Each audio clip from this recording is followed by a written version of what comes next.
তো hello friends, আজকে যে টপিকে কথা বলবো সেই টপিকটা হচ্ছে সোশ্যাল মিডিয়াতে কিছু নেগেটিভ ছড়ানো পাবলিক, যেমন এরা এরা আর এরা এরা কি করে সোশ্যাল মিডিয়াতে এসে ন্যারেটিভ ছড়ায়। এরা কিন্তু কোনো রকম ফ্যাক্ট চেক করেন না। দেখুন, এদের মধ্যে কেউ এতটাও এডুকেটেড না যে গুগলে যে ফ্যাক্ট চেক করবে। কারণ হচ্ছে এদের কাজটাই হচ্ছে শুধুমাত্র ন্যারেটিভ ছড়ানো। দেখুন, আজকে একটা টপিক নিয়ে কথা বলবো, যে টপিকটা ইনি নাম কি আছে ঠিক জানি না। আমি কিন্তু ফেসবুকে ইনাকে নিয়ে বা ইনার কমেন্টে আমি কমেন্ট করি, রিপ্লাই করেন না। ইনাকে বলেছি বা ইনাদের বলেছি, সবাইকেই বলেছি একবার করে ডিবেটে আস।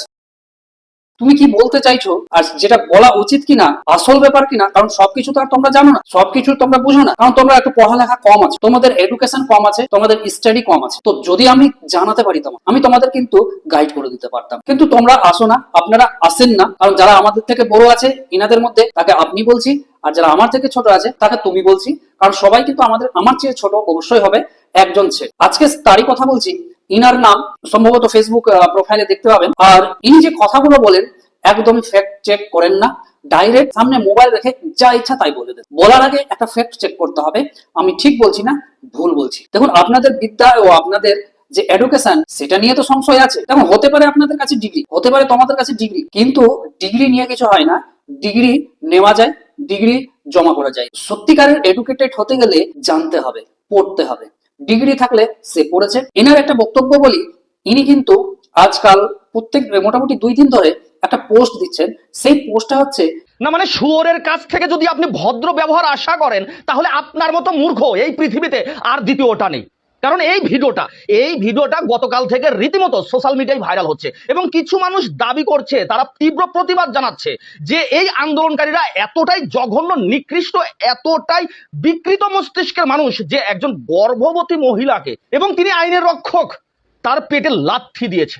কত বড় জানোয়ার হলে এই ধরনের কাজ করতে পারে। আমি তো বলবো এবং তীব্র ধিক্কার জানাই আমি এই পুলিশ প্রশাসন এবং পুলিশ প্রশাসনের যে আধিকারিক প্রধানরা এই গর্ভবতী মহিলাকে এই জানোয়ার শুয়ারদের মধ্যে ডিউটি করতে পাঠিয়েছে, আমি তাদের ধিক্কার জানাই।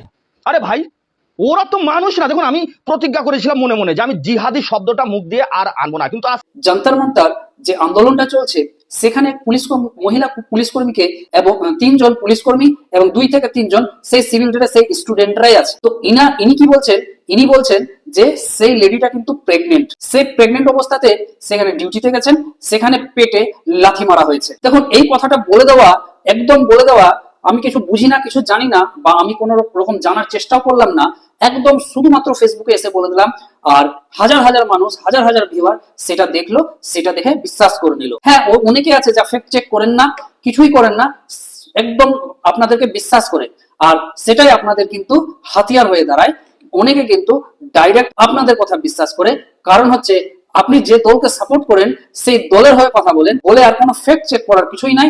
বলেছে আমি মানবো, সত্যি মিথ্যা কিছু না। দেখুন, ইনি যে কথাটা বলেছেন, এই কথাটা হচ্ছে যে সত্যিকারের। আমি যখন গুগলে ফ্যাক্ট চেক করলাম বা আরো জানার চেষ্টা করলাম, সর্বপ্রথম এই মহিলা সেখানে কিন্তু, হ্যাঁ, তাকে কিছু অ্যাটাক হয়েছে কিছুটা, কিন্তু তার শরীর খারাপ করেছে, তিনি মাটিতে শুয়ে পড়েছিল বলে তুলে নেওয়া গেছে। এবার আসি আসল কথাটা হচ্ছে, তিনি কি প্রেগনেন্ট? না, তিনি প্রেগনেন্ট না। তিনি নিজেই স্বীকার করেছেন তিনি প্রেগনেন্ট না, তার পেটে কেউ লাথি মারেননি।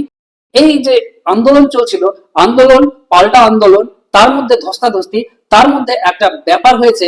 ছাত্রদের যেভাবে মেরেছে, ছাত্ররাও সেভাবে কিন্তু প্রোটেস্ট করেছে, যেটাকে বলা হয় ব্লাড ওয়ার করেছে। সেই হিসাবে তিনি কিন্তু অসুস্থ হয়ে পড়েন। তিনি কিন্তু সেই জায়গাটা পুরোপুরি ভাবে অসুস্থ হয়ে পড়েন। সেই অসুস্থর মধ্যে পুলিশ কর্মী প্লাস ছাত্র 2 জন মিলেই কিন্তু তাকে উঠিয়ে নিয়ে গেছেন। আর প্রেগনেন্ট হওয়ার কথা একদম সরাসরি মিথ্যা।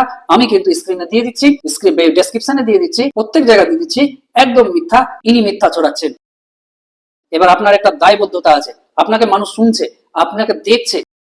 এবার যখন আপনি এত বড় ধার্মিক মানুষ, ধর্মের জন্য লড়ে যাচ্ছেন আপনারা, আর এটা জানেন না মিথ্যা বলা কতটা বড় পাপ। আপনি আপনার ধর্মগ্রন্থ, যে কোনো একটা ধর্মগ্রন্থ উঠিয়ে দেখুন, মিথ্যা বলাটা কত বড় পাপ আছে। আর সবচেয়ে বড় পাপ হচ্ছে আপনি মিথ্যা বলে হাজার হাজার মানুষকে কনভার্ট করছেন। আপনি মিথ্যা বলে হাজার হাজার মানুষের মধ্যে নেগেটিভ ছড়াচ্ছেন। তাহলে এই নেগেটিভ ছড়ানোর দায় কিন্তু এখানে আপনি না পান, যে আপনি ভগবানকে বিশ্বাস করেন, যে ধর্মকে বিশ্বাস করেন, সেই ধর্মের অপরাধী। তাহলে যদি অপরাধ বুঝতে পারেন, পরের ভিডিও বানান যে আমি অপরাধ করেছি, আমার দ্বারা ভুল হয়েছে। ঠিক আছে, ভুল শুদ্ধ তো ইনাদের ব্যাপার।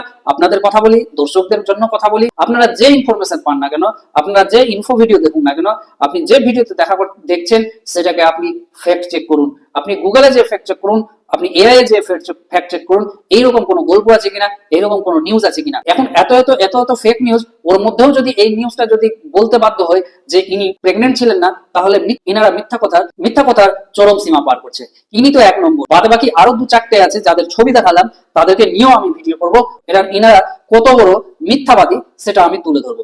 সাবস্ক্রাইব করো, পাশে থাকো, সাথে থাকো।